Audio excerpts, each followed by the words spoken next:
Bonjour à tous, aujourd'hui on se retrouve dans cette vidéo pour discuter des 6 dépenses que je juge inutiles, dont vous pouvez largement vous passer et qui vous coûtent de l'argent tous les mois. Bien sûr, je tiens à préciser qu'il s'agit là d'un avis personnel, que ces dépenses auront peut-être un sens à vos yeux, mais qu'il s'agit ici d'essayer de faire des économies. N'hésitez pas à mettre en commentaire ce que vous pensez de la vidéo, ce qui a marché pour vous, mais également à mettre un pouce bleu et à vous abonner. Dépense inutile numéro 1, les cartes bancaires et comptes bancaires payants. Aujourd'hui, on a énormément de choix en termes de banques en ligne qui proposent des cartes bancaires gratuites avec 0 € de frais de tenue de compte.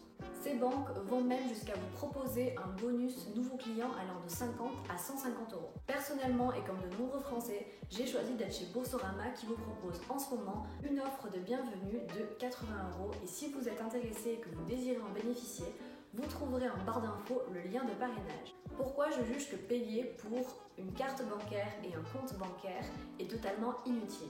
Parce que quand on devient adulte ou alors quand on quitte le foyer familial, on va par habitude garder nos comptes dans la même banque standard que nos parents. Cette banque-là va sûrement vous demander de dépenser 3, 4, voire 5 € ou plus par mois pour des frais de tenue de compte tous les mois. Concrètement, demandez-vous pourquoi vous payez, combien de fois par an vous voyez votre banquier, est-ce qu'il vous aide réellement avec une certaine expertise, est-ce qu'il vous a par exemple aidé à mettre en place un budget pour pouvoir augmenter votre épargne. Si la réponse à ces questions est non, arrêtez les frais de suite puisque vous l'aurez compris, ces frais-là sont totalement inutiles. Même s'il s'agit que seulement de 3,95 € par mois, dites-vous qu'à la fin de l'année et sur 12 mois, vous aurez économisé environ 48 €.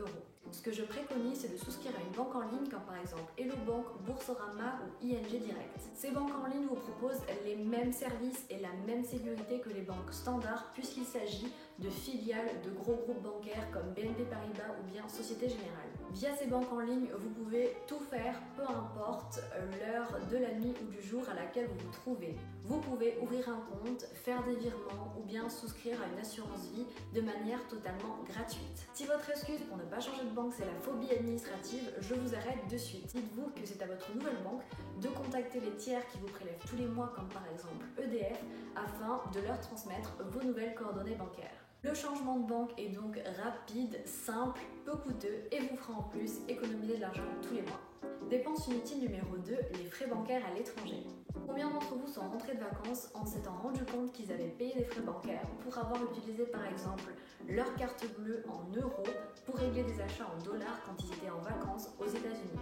Eh bien dites-vous que ces frais bancaires sont inutiles et si votre banque vous les fait payer, alors vous pouvez en alternative souscrire encore une fois à une banque en ligne et une carte bancaire totalement gratuite comme par exemple N26 qui va vous proposer de pouvoir régler dans n'importe quel pays et avec n'importe quelle devise de manière totalement gratuite. Si vous avez donc prévu de partir à l'étranger, renseignez-vous sur ces cartes en préparant votre voyage. Dépense inutile numéro 3, les forfaits mobiles à plus de 15 € par mois.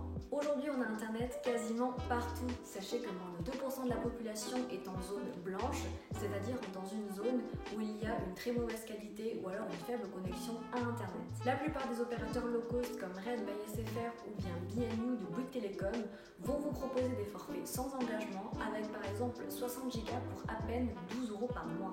Avec ces 60 Go, vous pouvez largement vous servir de votre téléphone pour faire par exemple des partages de connexion sur vos tablettes, votre télé ou bien votre ordinateur, regarder des séries sur Netflix et même jouer à des jeux vidéo les week-ends. Encore une fois, le changement d'opérateur se fait très facilement puisque vous avez juste à vous connecter sur internet, à vous inscrire et c'est à votre nouvel opérateur de faire toutes les démarches administratives. Dépense inutile numéro 4, le fast shopping. Nombreuses sont les personnes, et vous allez peut-être vous reconnaître dans cette situation, qui, parce qu'ils s'ennuyaient un samedi, ont décidé de faire un petit tour dans un centre commercial et ont acheté un vêtement sans aucune raison et parfois de manière totalement spontanée. Ces vêtements sont souvent pas chers, de mauvaise qualité et vont dans la plupart du temps s'abîmer très rapidement dans le temps. Vous pouvez éviter ces dépenses inutiles en devenant matérialiste. Oui, vous l'avez bien entendu, en devenant matérialiste. Je rappelle qu'à la base, le terme matérialiste signifie accorder de l'importance au matériel. Or, aujourd'hui, dans la plupart des cas, on a tendance à accumuler le matériel, à ne pas vraiment y accorder de l'importance, voire même à mal l'entretenir. Si vous avez envie d'acheter un jean, demandez-vous si vous en avez vraiment besoin. Si la réponse est oui, ne l'achetez pas. Attendez plutôt 1 voire 2 semaines pour voir si vous avez vraiment besoin de ce jean et si vous sentez encore le besoin de l'acheter. Si la réponse est toujours oui, ne l'achetez pas. Demandez-vous plutôt s'il ne serait pas préférable de l'acheter en solde ou bien sur internet où vous avez largement de quoi payer votre jean moins cher via des coupons de réduction ou alors des codes promotionnels qui permettront de réduire le prix. Dépense inutile numéro 5, les repas en ville. Selon une étude récente, les Français consomment environ 25% de leurs repas en dehors de leur domicile. Le nombre de choix en termes de lieux pour aller se restaurer en ville a donc explosé, mais c'est pas pour autant là que ces choix sont qualitatifs. J'ai entendu de nombreuses fois des collègues ou des amis dire qu'ils avaient mangé en ville, que ce qu'ils avaient mangé n'était pas forcément super bon, mais qu'ils avaient eu la flemme de cuisiner et donc que ça les avait arrangés pour cette fois-ci. Si vous vous reconnaissez dans cette situation mais que cela arrive que rarement, ne vous inquiétez pas, c'est pas grave. Si en revanche ça a tendance à arriver plusieurs fois par mois, voire plusieurs fois par semaine, dites-vous que si vous avez accès à une cuisine, accès à un supermarché ou même un marché, ce serait préférable de cuisiner soit chez vous, soit chez vos amis et d'éviter de dépenser 10 à 15 € pour une salade ou des pâtes que vous auriez très bien pu faire vous-même. Il en est de même pour des boissons. Si après le travail, l'un de vos collègues vous propose d'aller boire des verres en ville, dites-vous que vous pouvez lui proposer à la place de faire un apéritif soit chez vous, soit chez lui, pour éviter de dépenser 16 € dans 2 mojitos, qui est littéralement le prix de la bouteille de rhum si vous voulez passer une bonne soirée. Dépense inutile numéro 6, les salles de sport.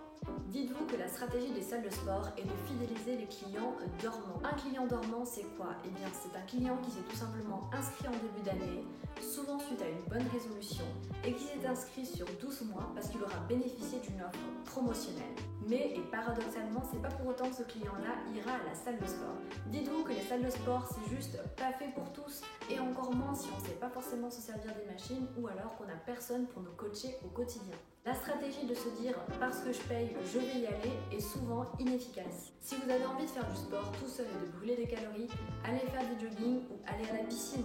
Si vous avez plutôt envie de faire des sports collectifs, les week-ends ou alors en semaine, inscrivez-vous dans des clubs ou alors tout simplement louez des terrains de tennis, foot, badminton pour faire du sport avec vos amis. De cette manière, vous allez économiser de l'argent, brûler des calories et vous amuser. Je vous remercie d'avoir suivi cette vidéo jusqu'au bout. N'hésitez pas à mettre en commentaire ce que vous en pensez, à mettre un pouce bleu, à vous abonner, mais aussi à regarder d'autres de mes vidéos, comme par exemple celle qui vous apprendra à mieux gérer votre budget.